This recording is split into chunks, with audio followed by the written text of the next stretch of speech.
The storm outside was relentless, battering the hospital windows with a fury that mirrored the chaos within. The neon lights flickered briefly, casting long shadows across the sterile hallway. Inside room 305 of San Rafael General Hospital, Anna, a frail 12-year-old girl, lay motionless in the bed, her face pale and drawn from the horrors she had endured. In the crib beside her, Miguel, her infant brother, slept soundly, unaware of the nightmare that had only just begun to unravel. Lucia, a nurse who had volunteered for the night shift, sat by Anna's side.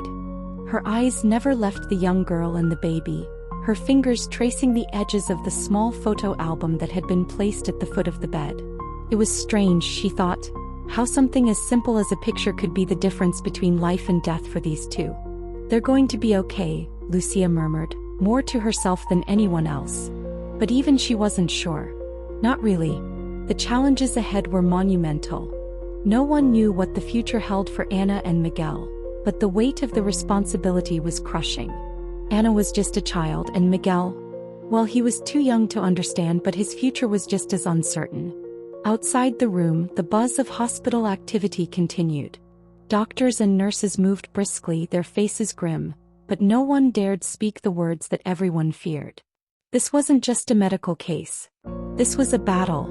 A fight for the lives of two children who had already been broken by the very people who should have protected them.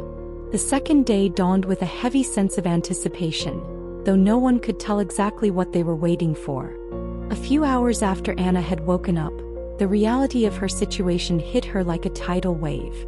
The fear was palpable in her eyes as she asked the question that had been haunting her every moment since the storm broke. Are they going to take Miguel away? Dr. Ramirez, a seasoned pediatrician, had seen it all, but even he couldn't mask the sadness that crept into his expression. "We'll do everything we can to make sure he's safe, Anna. And you too." But Anna wasn't buying it. She didn't trust anyone. Not yet. In the corner of the room, Carmen, another nurse who had become close to the two children, stepped forward, offering comfort with her usual calm smile. "Miguel's fine. He's right here with you, and we're not going to let anything happen to him." Anna looked at her baby brother, his tiny hands curled into fists as he slept peacefully.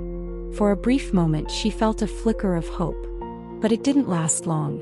Just as the conversation began to shift toward what would happen next, the door opened and Elena, the social worker, entered the room with a woman Anna didn't recognize. She was tall, with dark hair that framed her face in a kind of warm, welcoming way. The woman stepped forward and introduced herself. "Hello, Anna. I'm Mrs. Martinez.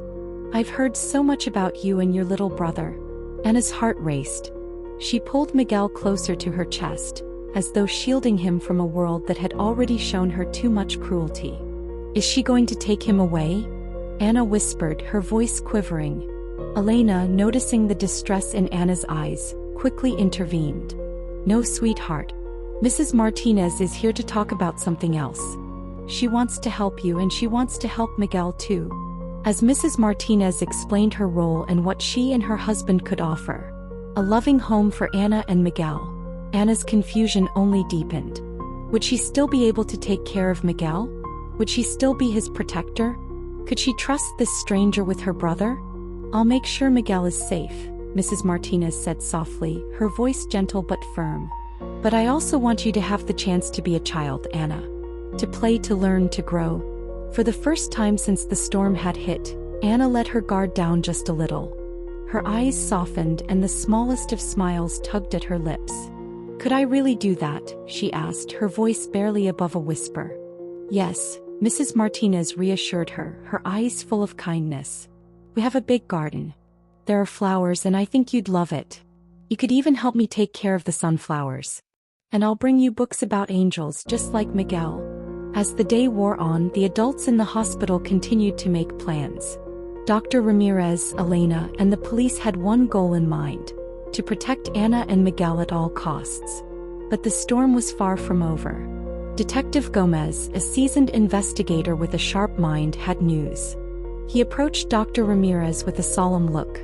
"We've found him," the detective said, referring to Anna's stepfather, the man who had terrorized her for years. Anna's heart stopped as the words sank in. Would he come for her? Would he come for Miguel? But the detective's next words were a relief. We've arrested him. He won't be able to hurt you again. It was a small victory, but a victory nonetheless. The battle was far from over, but it was one step closer to a future where Anna and Miguel could finally feel safe. By nightfall, the hospital room had transformed. Gifts from the staff lined the shelves: teddy bears, books, cards. The once sterile environment had been infused with a warmth that Anna had never known. She was no longer just a patient. She was a part of something bigger. Something that, for the first time, seemed to have her best interests at heart. Lucia, who had spent hours tending to Anna and Miguel, took a seat beside her again. She looked at Anna, who was gazing at her baby brother, a quiet sadness in her eyes. "Everything's going to be okay," Lucia said softly, her hand resting gently on Anna's. "You have so many people here who care about you. You're not alone." Anna glanced up at her, her eyes filled with a mix of gratitude and uncertainty. "But what about my mom? What if she comes for me?" Dr. Ramirez answered for her, his voice steady. "We're still looking for her, Anna.